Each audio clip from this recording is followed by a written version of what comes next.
السلام علیکم عزیز طالبات، امید کے سب خیر و عافیت سے ہوں گے۔ اللہ رب العزت سے دعا ہے کہ وہ ہم سب کو اپنے حفظ و امان میں رکھے۔ جیسا کہ آپ سب جانتے ہیں کہ فی الحال ابھی ہمارے اسکولز بند ہے اور ہمارا آن لائن درس و تدریس کا سلسلہ جاری ہے۔ ہمیں اس بات کی خوشی ہے کہ آپ لوگوں کے ہی سپورٹ اور تعاون کی وجہ سے یہ ممکن ہو پا رہا ہے۔ انشاءاللہ اسی طرح سے اگر آگے بھی آپ لوگوں کا ساتھ رہے گا تو یہ سلسلہ یوں ہی جاری رہے گا۔ ہماری کوشش صرف یہ ہے کہ جو بچے اس وقت فارغ ہے، گھر پر بیٹھے ہیں، ان کا وقت یوں ہی کھیل کود میں ضائع نہ ہو، بلکہ یہ وقت کچھ نہ کچھ وقت تعلیم میں صرف ہو سکے۔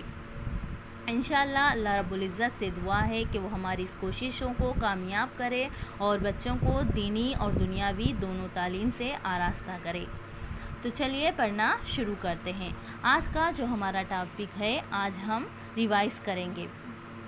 تو ابھی تک ہم نے اردو میں جو بنیادی چیزیں سیکھی ہے، اس میں سب سے پہلے ہم نے حرف تہجی کے بارے میں سیکھا۔ اس کے بعد اعراب، تینوں اعراب کا استعمال کرتے ہوئے دو حرفی الفاظوں کو سیکھا۔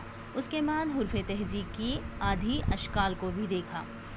آج ہم ایک بار پھر سے حرف تہجی کا ریوائز کریں گے، جس کے لیے ہم نے اس طرح سے ایک ورک شیٹ تیار کی ہے۔ ابھی آپ کو پہلے یہ سمجھ لیجئے کہ اسے کس طرح سے کرنا ہے۔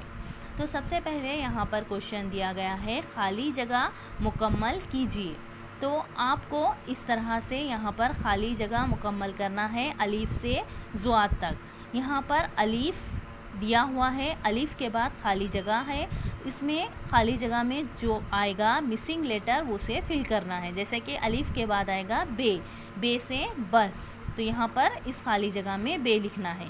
اس کے بعد پے دیا ہوا ہے، پے کے بعد آئے گا تے سے تربوز، ٹے، ٹے کے بعد آئے گا سے سمر، جیم، چیم، اس میں آئے گا چیم، چیم سے چڑیا، ہے، خے سے خرگوش، دال سے دوات، اس کے بعد آئے گا ڈال سے ڈمرو، زال سے ذخیرہ، اس خالی جگہ میں آئے گا رے سے ریل، رے، زے سے زیبرا، زے، سین سے سائیکل، شین سے شیر، صاد سے صندوق، ضاد سے ضعیف۔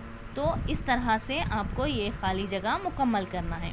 اس کے بعد دوسرا سوال ہے، حرف سے پہلے آنے والا حرف لکھیے۔ تو اسے یہ تک، یہ بھی اسی طرح سے ہے، بس تھوڑی سی اس کی نوعیت تبدیل کر دی گئی ہے۔ جیسا کہ یہاں پر ایک حرف دیا گیا ہے زوئے، تو آپ کو زوئے سے پہلے آنے والا حرف لکھنا ہے۔ زوئے سے پہلے کیا آئے گا؟ توئے آئے گا، تو آپ کو اس خالی جگہ میں توئے لکھنا ہے۔ اسی طرح نیچے غین دیا ہوا ہے، غین سے پہلے کیا آئے گا؟ عین آئے گا، عین، غین، تو یہاں پر آپ کو عین لکھنا ہے۔ فے، خاف، کاف، گاف، لام، میم، نون، واو، ہے، حمزہ، چھوٹی ای، بڑی ای۔ تو اس طرح سے ان دونوں کوشچنس کو آپ کو اچھی طرح سے خوش خط اپنے نوٹ بک میں لکھنا ہے۔ گھر پر اپنے بڑوں کی مدد لیجئے اور اسے کمپلیٹ کیجئے۔ تو اس طرح سے ایک بار پھر سے آپ کا حرف تہجی کا اعادہ ہو جائے گا۔ امید ہے کہ یہ ویڈیو آپ کو سمجھ میں آئی ہوگی۔ انشاءاللہ اگلی ویڈیو میں ہم دوسری اور بنیادی چیز کا اسی طرح سے ریوائز کریں گے۔ شکریہ۔